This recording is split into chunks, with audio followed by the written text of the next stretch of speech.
Hey now, welcome to another edition of the Inside BS Show. I'm Dave Lorenzo, and today we're talking about employee benefits. So if you heard that we're talking about employee benefits and you just let out a big sigh, you need this show more than anybody else because you're not spending enough time thinking about the benefits you give to your employees. I don't know if you heard, but there's this thing going on called the Great Resignation. And one of the reasons people are leaving is because of you and what you're offering to them.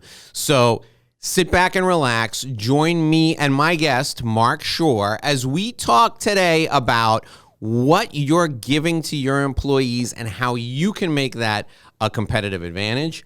That's coming up on this episode of the Inside BS Show. Mark Shore, welcome to the show. Thanks for joining us today.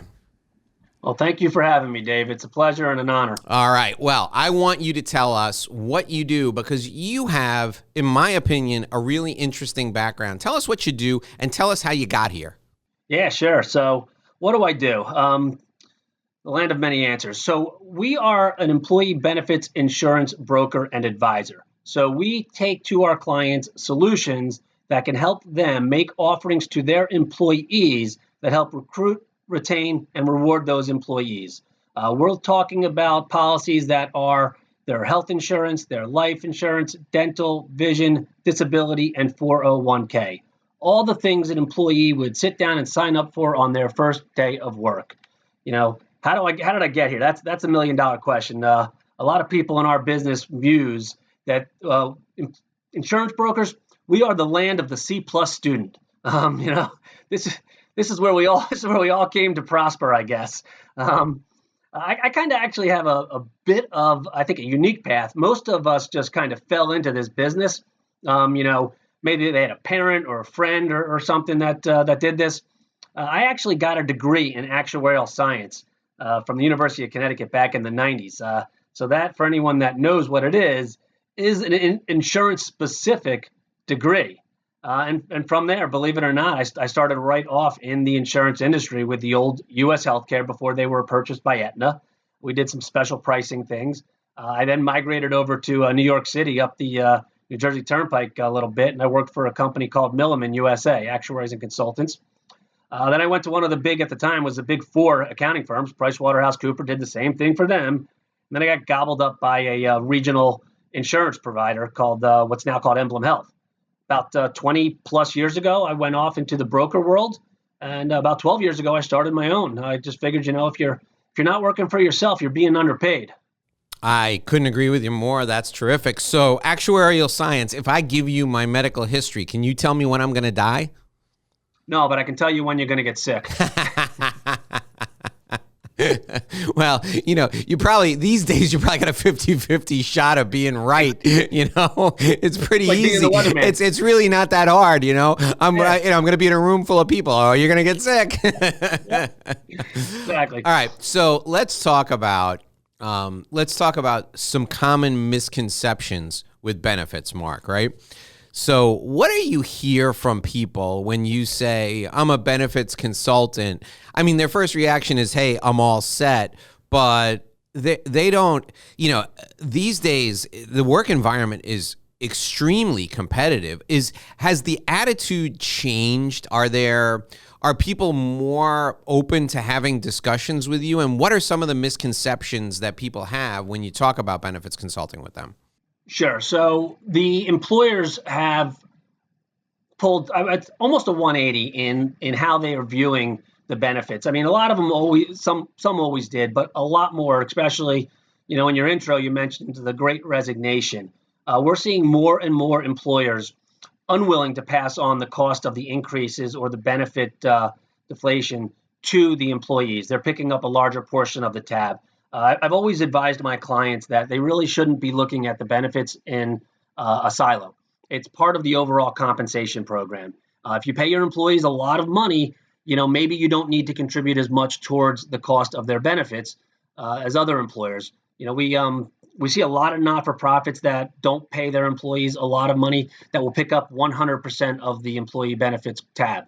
We'll see a lot of law firms that maybe do pay their employees a ton of money, and they pick up a much smaller amount of the cost of those coverages. So we're really seeing a shift there nowadays because, especially the law firms, they are super competitive right now in competing for talent. We're seeing people changing jobs for what 2 years ago would have been considered nothing. Now it's, and it's not just compensation, it's work environment. How many days do I have to come into the office versus being completely remote? Do you have a loan repayment option or program that I can afford, I can take availability to pay off my law firm loans? Are you contributing to any of my accounts, health savings account, flexible spending accounts, all of it? It's one big package now. So we're seeing a lot of competition around it. Mark, in your opinion, are these changes permanent or are these kind of pandemic driven and they may go away over time?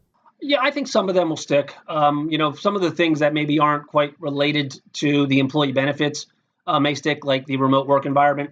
I think that employers, the neat thing about it is if employers can really get some data on the wellness of their employees and the well-being. There's a difference between wellness and well-being, but if they can get data points on those, and I think they'll start to see a trend where the more that employees can work remotely, the higher level of wellness and well-being those employees will have. You'll sleep better, you'll exercise more, you'll be more concentrating when you are doing your work. You'll probably be as, if not more productive by working from home because you don't have three colleagues stepping into your office to see what you want for lunch or to talk about the weekend. So I think some of them will stick. Some of the ones more specifically related to the benefits, just like everything else, they'll have a cycle. They may be good for 4 to 10 years or even less, but something new will come along. How has the work from home environment impacted what you do? Are there certain types of benefits that because people are spending more time at home they're looking for? Yeah, we're seeing a really large demand right now for the employee assistance programs, EAPs. With COVID, these are great, inexpensive benefits. A lot of carriers will throw them onto their policies for no cost. Incredibly invaluable right now, though. Allowing employees to anonymously reach out to a mental health professional just to talk through. And these things have been around for years, 30, 40 years, but they weren't really highly utilized until the last couple of years. People can access them for money management issues, spousal marriage issues, dependency issues. That's one big change we're seeing. Another thing we're seeing is just the availability of healthcare options. Everything's a little different now. I no longer work and live in New York or New Jersey. Now I'm telecommuting from Virginia or from Maine. What's the network look like for me up in those areas? I need something with a national presence or at least access. Is the future of benefits? Is there an option, or will there be an option in the future to get benefits like healthcare benefits across state lines? I mean, every 4 years when there's a presidential election, somebody comes out and says, "Oh, we're going to remove the boundaries between state lines, and healthcare companies are going to be able to compete, and your premiums will go way down." And then they get elected and nothing happens because of this. Work from home or work from anywhere environment. Is that something that you see will happen in the future?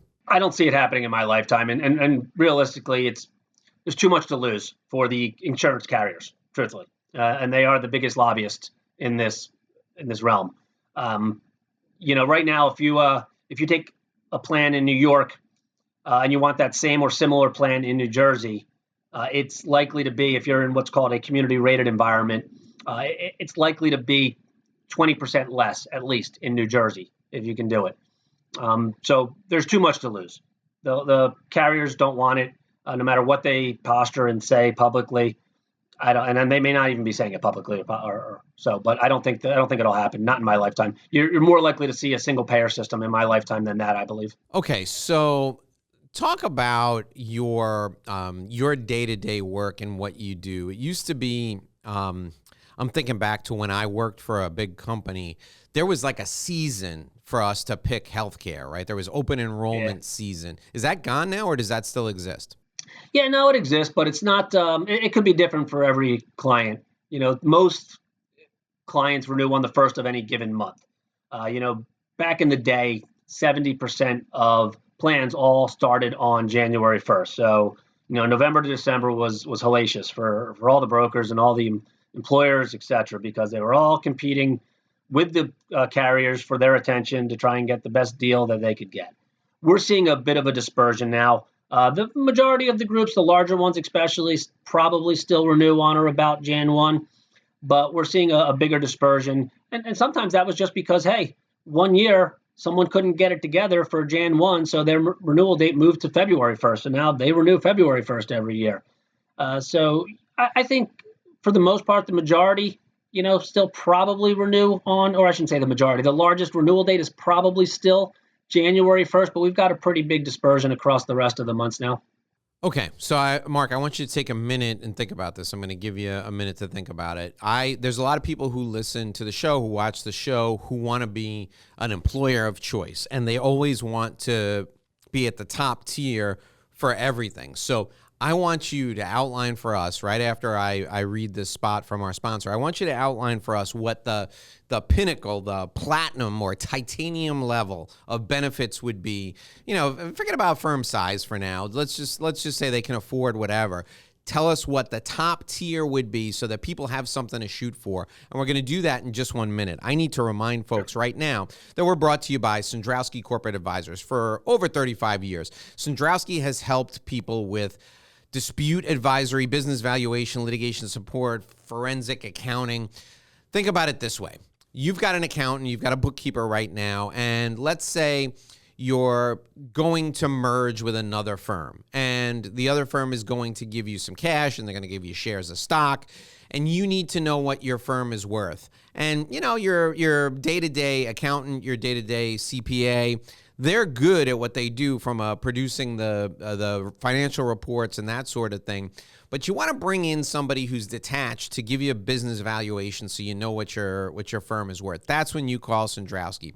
You see, they've been doing business valuations for over 35 years. They have a team that specifically does it. They can do a comparable analysis to other businesses that are in your industry, in your geography. They'll look at your financial reports. They'll issue an entire report for you. And it'll be a report that basically is defensible. So if there's ever any dispute, they can go to court and testify because they do that sort of thing all the time too. You can reach out to Sandrowski Corporate Advisors by calling 866-717-1607. That's 866-717-1607. Sandrowski Corporate Advisors is a CPA firm with a different perspective. We're also brought to you by My Revenue Roadmap Guide. If you're looking to develop your business, whether you're in a professional practice or you're in another type of service business, you want to develop your business based on relationships and thought leadership, download my free Revenue Roadmap Guide today. This is your business development plan, and it's designed to help professionals just like you build their business. All you need to do is go to revenueroadmapguide.com, enter your contact info, and there you can download the same guide that I use with my clients. You can customize it for yourself and your business. revenueroadmapguide.com. It's my gift to you for joining us today here on the show. My guest today is Mark Shore. He's an employee benefits consultant, and if you have any questions about any of the things we talk about today, or you just want to talk benefits, you can call Mark at 908-228-2466, 908-228-2466. All right, Mark. So you're going to give us now the Bentley, the Cadillac, the premium, the top of the line benefits package that everybody can shoot for or aspire to. What does that include these days? Yeah, sure. So, it's ironic because the implementation of the Affordable Care Act actually reduced what the maximum benefit offering would be, in a sense. You mentioned titanium and platinum, and that's kind of spot on. All the medical plans are named after medical precious metals. So the most expensive that is offered and available is the platinum plan. Now, by definition, the platinum plan is expected to cover 88 to 92% of an employee's or person's out-of-pocket costs. We used to be able to cover almost 100% of that before the Affordable Care Act, but now that they've been told they only have to cover up to 92%, that's where it is. So it would be a platinum level plan with in and out of network benefits. If you're a larger firm, you can actually likely get out of network benefits that reimburse at a percentile of usual, customary, and reasonable. Keep your deductibles relatively low, and have low copays on your in-network services. But that's just really one aspect of the employee benefits program. Now we got to start talking about things that people don't necessarily consider when they're trying to craft these programs. The one I think is overlooked the absolute most is disability. If you are making $500,000 a year, it's very likely that you have a spouse that's not working because you're successful enough in your industry to let them not have to work. Well, what happens if you get disabled and your disability policy only has a $5,000 monthly benefit? You're going to start by selling the shore house, then you're going to sell one of the cars, and eventually you're going to have to sell a kid to try and make your payments on everything.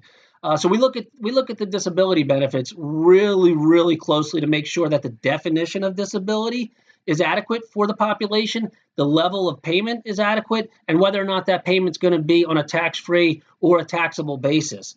And then you have things like 401k. Are we doing safe harbor, profit sharing? Are we looking at non-qualified deferred comp as well? Life insurance, dental, vision, and the rest of it.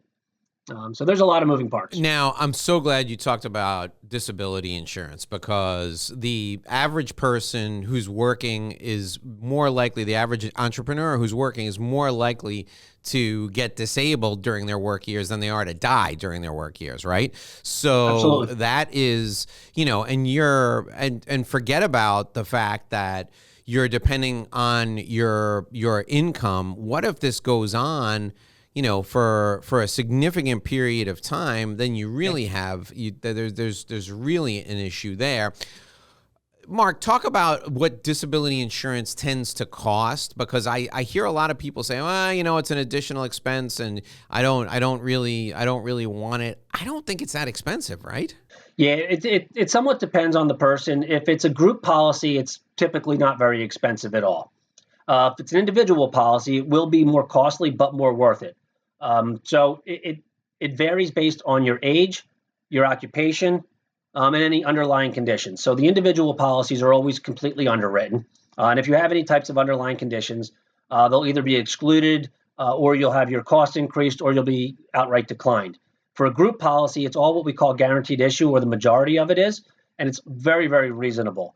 And one of the things that people don't necessarily also understand about disability is if you go out on disability, one of the other things you can't do while on disability is contribute to a retirement program. So your disability income is all you've got left until you get to Social Security retirement age or are deemed completely disabled by Social Security. Not a pleasant thought or a pleasant route to have to take. So we insure our cars, we insure our homes. Your income is the largest asset you will ever have. If you have someone that is 40 years old and just starting to earn a considerable amount of income, just do the math. That $150,000 or $200,000 times the next 25 years of working, that is $5 million of income and more that you will not get. God forbid you get disabled right then and there. Most of us don't live in homes that are worth that much, but we insure them. Yeah, no, it's a great point. All right, now let's talk about the business of your business, because one of the reasons people tune into this show is because they want to get some tips some things they didn't think about growing their business. And the name of your business is Atlas Consulting, right? Atlas Consulting Services. And you've been around and you've been successful for quite some time. So what do you think it is that has contributed to your success, Mark? A little bit of luck. I mean, there's a lot. I mean, we're pretty dogged on the customer service side. We want everyone to get a response from their communications to us. We kind of have a metric here. We try to get back to 95% of all communications within 1 hour, 99% of all communications within 4 hours, and 100% of all communications within 24 hours. We tell everybody, if you left us a voicemail or an email and it's a day and we haven't gotten back to you, we either dropped the ball or we just didn't see it or get it. So, please reach out. And I think that's really important. No one's ever left wondering, hey, are they working on this, or did they get my email or voicemail? I think that's part of it.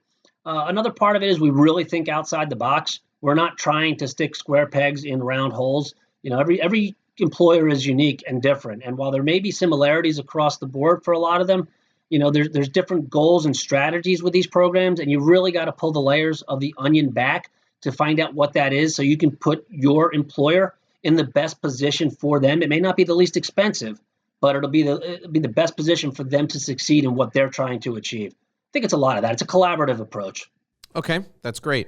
Now, let's talk a little bit about what you see for the future. So you can talk about the future of your industry and how your firm fits into it, help people understand where you see employee benefits going over the course of the next, say, 5 years, and how you see your firm fitting into that. Yeah, so that's a great question. We're seeing a lot, and we have been for the last couple of years, a lot of mergers and acquisitions. So a lot of the larger named entities are trying to purchase up some of these smaller businesses. And, for them, it maybe that works and that's great. For those that, personally, we're not interested in that, but we are aware of it. And we are aware of the smaller independent brokers like myself are becoming fewer and further between. So what we're doing, and I'm glad you asked this, and this timing is perfect. We're creating a new vertical in my business, and we're going to go towards the consulting side. And one of the things, or the thing that we are doing is we're going to go to employers that we traditionally don't win. We call it the beauty contest. They're 500, 600, 700 employees.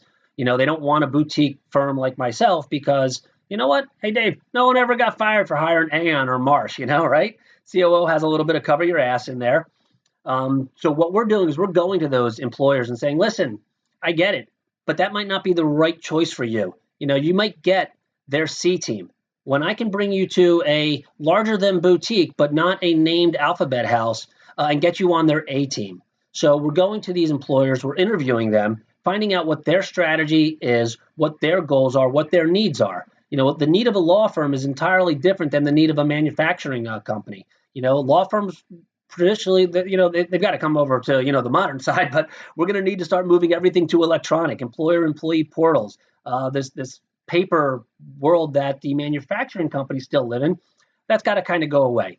And on the other side of that, we're interviewing brokers. And we're saying, why do you think you're the best of the best? Why do you think you feel like you should be an arrow in our quiver to offer to these employers?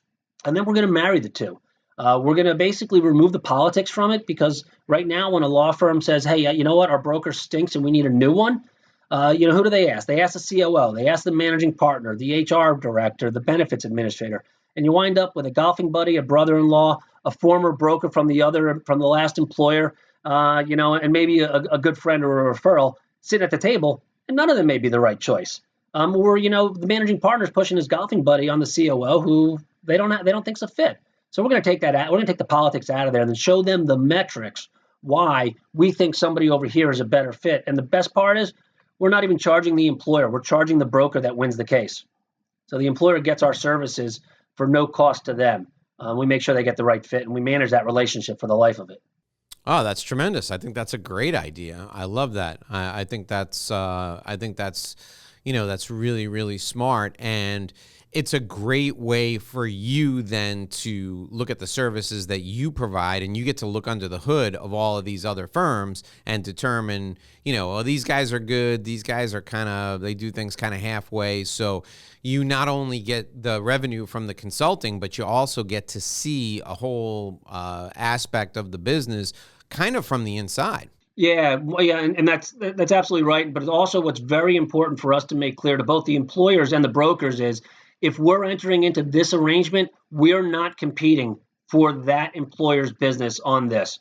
We've got contracts, NDAs and contracts signed that we will not compete for that business if we're promoting the consulting piece of it. I think that's important. I think that makes a lot of sense. All right, Mark. So now think back to when you first went into business for yourself, right? What advice, if you could go back and give yourself some advice based on the experience that you have now, what would you tell yourself if you were starting this business today? Great question. I guess I'll give you the advice that one of my clients gave to me when I was going off on my own. And he said, very, very smart, successful person. He said, listen, hire as few people as possible. just enough to get the job done. You don't want to be managing people when you want to be concentrating on your business. So I think that would really be and we've really done that. We are a very lean operation. The other thing I would say, and that I've said this since before, when I was in the hiring capacity at my former employer, hire character, teach skills. If you hire the right character of a person, then you will be able to teach them what you need to teach them to do the job you want them to do or need them to do.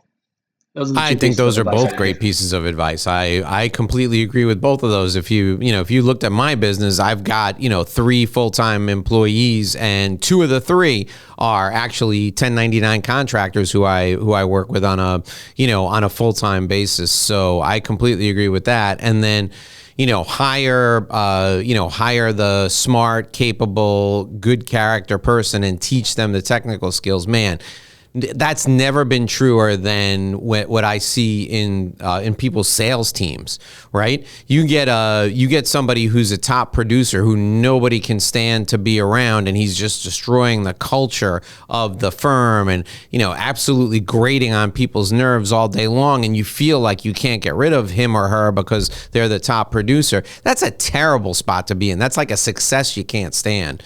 So I think you've given us great advice on both of those counts. All right, Mark. So now I'm going to ask you to take a minute and think about 3 things that we should take away from our time together. What are the 3 things you want people to remember from our time together? I'll give you a minute to think about it. And while you're thinking about it, I'm going to remind folks once again that we're brought to you by Sandrowski Corporate Advisors. For over 35 years, Sandrowski has helped families of affluence, high net worth families, and privately held businesses. They've helped them with their accounting. So whether it's tax mitigation, tax planning, or business valuations, or if you want to set up a family office, you're a high net worth family, you've sold your business and you came into a lot of money, and you want to create a separate entity that will evaluate investment opportunities for you. That's called a family office. Sandrowski can help you with that. They've written the book on it. They literally wrote a book on family office services, so they can help you set up your family office if you want. I want you to reach out to them today, 866-717-1607, 866-717-1607. Sandrowski Corporate Advisors is a CPA firm with a different perspective. Also remember, for free, you can have my Revenue Roadmap Guide, my business development plan. I want you to get it today. Go to revenueroadmapguide.com, revenueroadmapguide.com. Enter your contact info. You can download the business development plan that I use with my clients. You can customize it for your professional practice. Download it today, revenueroadmapguide.com. We're talking with Mark Shore. He's an employee benefits consultant. The name of his company is Atlas Consulting Services. They're based in Jersey. If you want help with your benefits, or you just got a question and you want Mark to help you answer the question, call him at 908-228-2466, 908-228-2466. You heard the man himself say 90% of you, he's going to get back to you within an hour. 95% of you, he's going to get back to you within 3 hours. And then 99% of you, he'll get back to you within a day. If you don't get a return call from Mark Shore, you better send the cops over there because something's going on. All right, Mark, what are the 3 things we should take away from our time together today? Yeah, sure. So the first thing I would say is, for everybody that's in a position to be using or working with their broker, work collaboratively. If it's an employee-employer type of relationship, you're probably not getting their best work, and they're probably not doing, you justice. So I would say work collaboratively with your brokers. Listen to them; they are the experts in the field. You would, while you probably don't mind if you're an attorney being questioned by your clients about, the strategy, they're going to have to rely on you for the best advice. Same thing here, just going the other way. Don't be afraid of new ideas and arrangements and solutions.